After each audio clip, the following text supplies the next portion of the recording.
Hey folks, Chef Jussie here. How's everybody doing on a nice Saturday evening? It's nice out. The weather's beautiful out there, and we're coming to an end. We're coming to an end of summer. Yes, we are. Uh, I hate that after Labor Day, everybody says summer's over. It's not over. It's unofficially over, but the official day of summer being over is I don't know. It's not after Labor Day. It comes after Labor Day. But you know what I'm talking about. But anyway, everybody acts like after Labor Day, the kids go back to school and whatever, and it's the end of summer. Summer still has a couple more weeks left. But anyway, because it's the unofficial end of summer, people have barbecues on Monday. Most people will be tomorrow. I see some people have barbecues today. Some people having barbecues tomorrow. Some people having barbecues on Labor Day. And all that good stuff. So anyway, here in this household, we're having a barbecue today. Okay, we're not having a barbecue outdoors because we just don't go outdoors to do barbecue. We don't have no place to go do a barbecue. I don't own a house. I live in an apartment building, so I don't have a backyard to do a barbecue. But it doesn't stop me from doing barbecue because I'm using the Power Smokeless Grill XL. Yeah, it sounds like a commercial. But let me show you what I'm using. This is my smokeless power smokeless power grill XL. Okay, this is a pretty nice piece, pretty nice, pretty big. It's got a glass cover. I'll show you how this works. It has a grill. It's starting to get warm here because I'm warming it up. It's got a tray in the bottom with water that sucks up the smoke, so it prevents it from. It really works. I mean, I cooked this in the apartment in this very limited smoke. There's a catch tray over here, and then your heating elements. And then it's got two trays. It's got this one to grill, and this one to make you can do eggs and bacon and stuff like that, so it won't drip. This one here is the one I mostly use. I've never used the other one. And then you can put a cover on it, and it cooks. Now this is not you can't compare this to a nice smoky grill outdoors. I mean, you can never do that. Cooking on charcoal and whatever, and the flavor. But it does cook real good. It cooks kind of slow. But it's pretty good. It's the next best thing to grilling outdoors where you grill indoors. So this is warming up now. It's pre-warming. It's at 220, so it's really not hot at all. But this goes up to like 400 and something degrees. Right now it's just strong pre. So I'm gonna cook chicken. I'm gonna cook chicken on this. I'm gonna cook some Italian sausages on this. I'm gonna cook some ribs. And I'm doing some roasted potatoes in the oven. I'm doing some salad, some tomatoes, hot cucumbers. So it's going to be like a big picnic. Yes, definitely. So, I know it's a lot of food, but we're not going to eat all of it today, right? So we got to go to work tomorrow. So tomorrow we have lunch, and we'll eat what we can today. And if somebody comes by, they can eat. It's a barbecue. It's our version of a barbecue. Just like some people are lucky to have a barbecue in the backyard. We're not, so we have to. So anyway, it's gonna be good. I'm pretty sure I've cooked on this before. It's gonna be pretty good. So I'm preheating the grill right now, and then I'm gonna have some chicken that's been marinated. Some good chicken we bought from a Asian supermarket, meat market. So anyway, folks, stand by because I'm gonna show you how it looks. Okay. So folks, I'm making some pickled, what I call pickled cucumbers. Now, people keep asking me how to do it. I've done videos. I just can't keep repeating myself. So I'm going to show you once more, but this is it. So anyway, what I'm doing, I'm chopping up a Spanish onion or a sweet Vidalia onion, what we call. And I'm chopping them in pretty big chunks so I can distinguish what is the cucumber and what's not. Just, it doesn't matter. I mean, you can eat the onions. But I'm going to be putting cucumbers in this. And this is better done overnight or a couple hours before, but I'm kind of running late, so I'm gonna do it, now. But I'm gonna keep it in the fridge for maybe an hour or two. Good enough. It probably won't taste like it usually does when you cook it overnight, because the more flavor in there, the more you leave the onion in there, you get some more flavor. But anyway, I'm chopping up the onions. Let me show you how I'm doing here. Okay, so I chopped up a bowl of onions. Okay, and I chopped it up, no particular shape or form, and then I'm going to start chopping up some cucumbers and put them in there, okay? So stay tuned. So I just peeled my cucumber, and I peeled it. Okay, let me get this piece off there. Okay, I peeled it like this, and then I'm going to cut actually a little piece at the bottom like this, okay? This is just so it can stand up. No particular reason. Okay. So here's my cucumber. I stand it up. I cut it down the line, down straight as much as I can. And I'm gonna turn this into what it looks like it's gonna look like a. Let me get a dish here, just so you guys just see what I'm doing. Okay. So I'm gonna take the seeds out of here. So all I'm gonna do is take this from the back end, and then just press down a little bit and just take out the seeds. Okay. And it usually works. It well worked. There you go. Okay, so I took all the seeds out, and then I'll show you again. Go like this. Take the seeds out. There we go. There we go. Okay. So we take all the seeds out. Okay. So my grill's starting to smoke, so it must be getting ready. So let me put that on low, and then I'm gonna cut this up.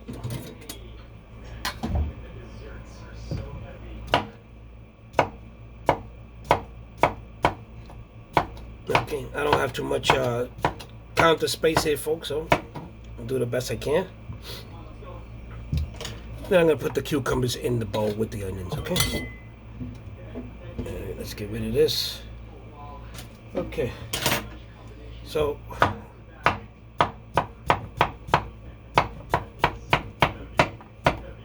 okay. There we go. I'm gonna put some more. Let me go get another cucumber, and then let me show you how it's done. So, folks, there goes my onions and my cucumbers.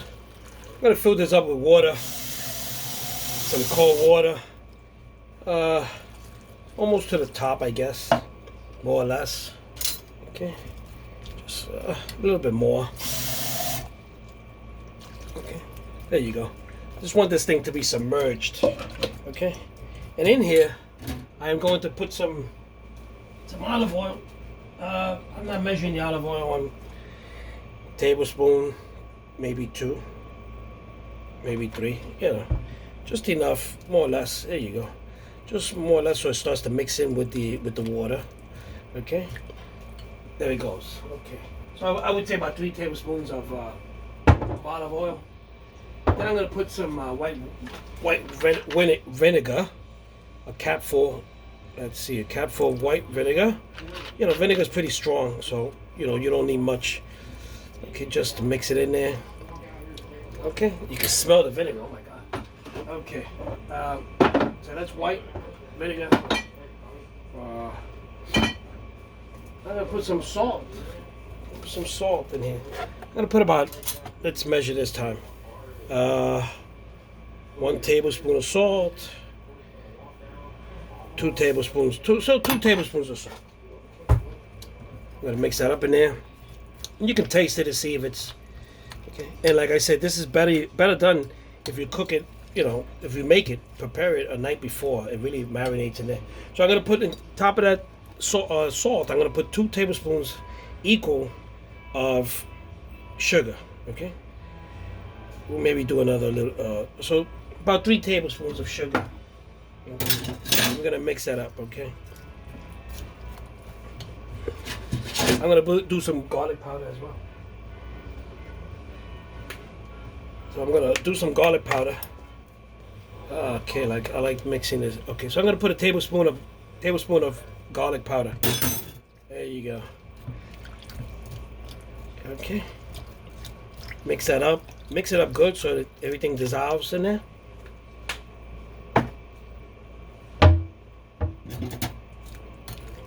Mix it up. You can taste it if you want, of course. You know. Let me just take this one little piece here.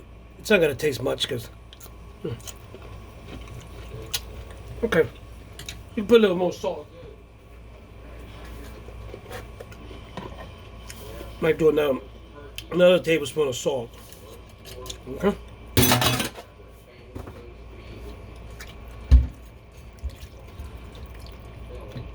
Okay. So you want some saltness in there.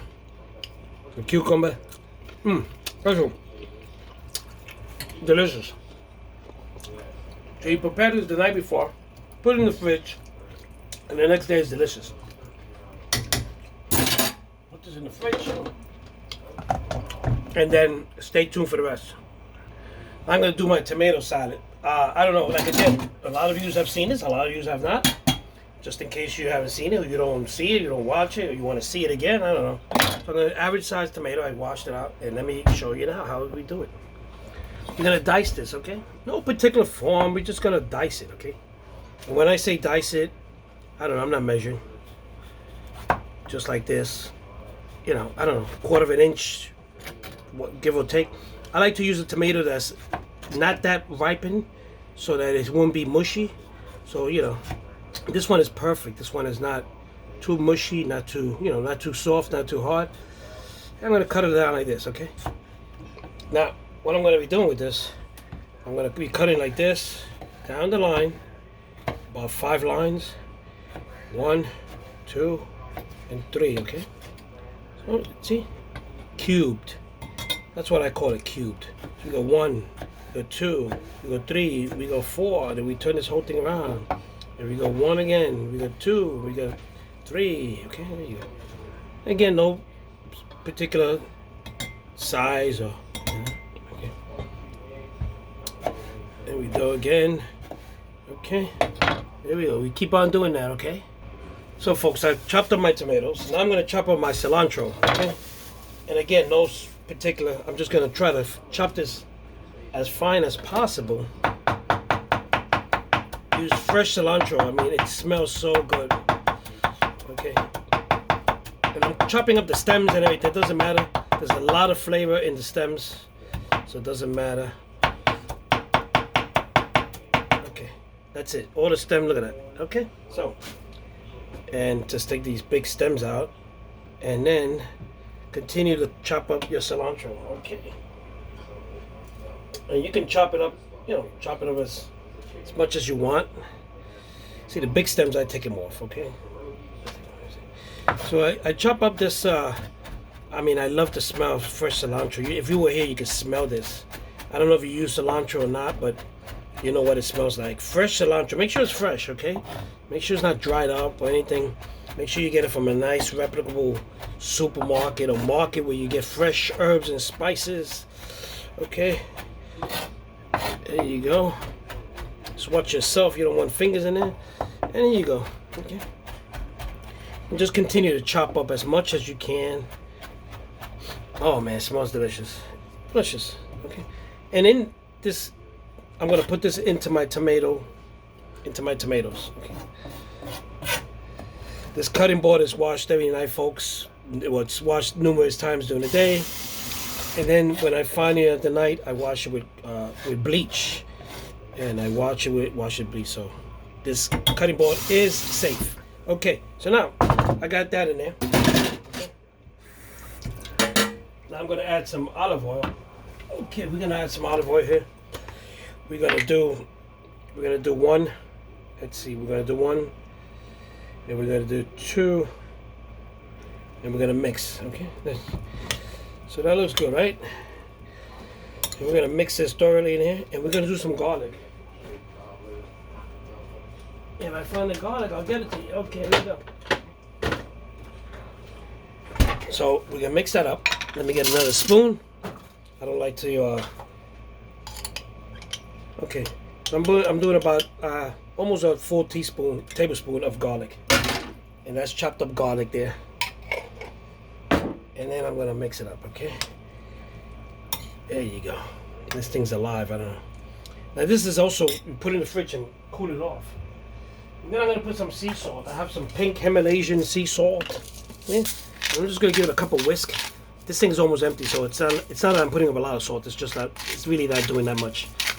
So it doesn't, you know, it's not that much. You're saying you're putting too much salt. No, I'm not putting too much salt. There's no salt coming out. So there we go. This is your tomato cilantro salad, whatever you want to call it. Put some more, and it is delicious, folks. It really is, and it goes great with stuff like this. You know, when you barbecue and stuff like that, you make a bowl or this, a large bowl, and feed your family, feed your friends, and everybody else. Okay, so stay tuned. Okay, folks. So we did our tomato with cilantro, and we did our cucumbers. I hope you were watching.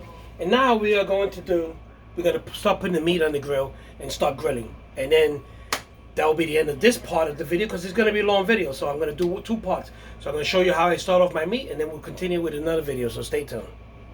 So folks, you're watching me here with the grill. The grill is set at 350. I'm going to put some non-stick spray because it says non-stick, but I don't believe in that crap. I always spray a little bit of non-stick spray on that. Now I'm going to start cooking my chicken. It's going to take a while, but you know, you'll see in part 2 of this video how it comes out. Now this chicken looks like it's alive. There you go. I love that sound. It's the sound of something cooking. Okay. And we're going to put the chicken pieces in here. It is a pretty big grill. Let me tell you something. It holds a lot of meat. Okay. Now the reason I didn't take the skin off, because if you put chicken in it without the skin, it cooks it too much and it dries it. So I keep the skin on it to protect it from over drying. Now when it's done, then you can take the skin off. You don't have to eat the skin. There's no law or anything that tells you to eat the skin. You can take the skin off. But I cook it with the skin so it covers the meat and helps it keep it moist. Okay? So just a little tip from Chef Jesse. And if you don't believe me, well, I don't know what to tell you. Try it out. If you put a piece of meat there without skin, it just dries up. Just dries it up. I'm telling you. So I'm going to put those pieces of chicken in, and then over here I'm going to put some ribs. Okay? I'm going to put some ribs on that. Now remember, everything's going to be cooked on a grill except the potatoes. I'm making some potatoes. And I usually put it on the grill, but today I'm using a different recipe. So I'm going to start cooking all this together. Okay? And like I said, this is going to take a couple, an hour or so. It's going to, it's not going to be cooked anytime soon. So, but to help it cook, I'm going to put the cover on it. Yeah? Look how easy. So anyway, this is going to start cooking, folks. And then I am going to be making some potatoes in the oven. Some onion, garlic potatoes.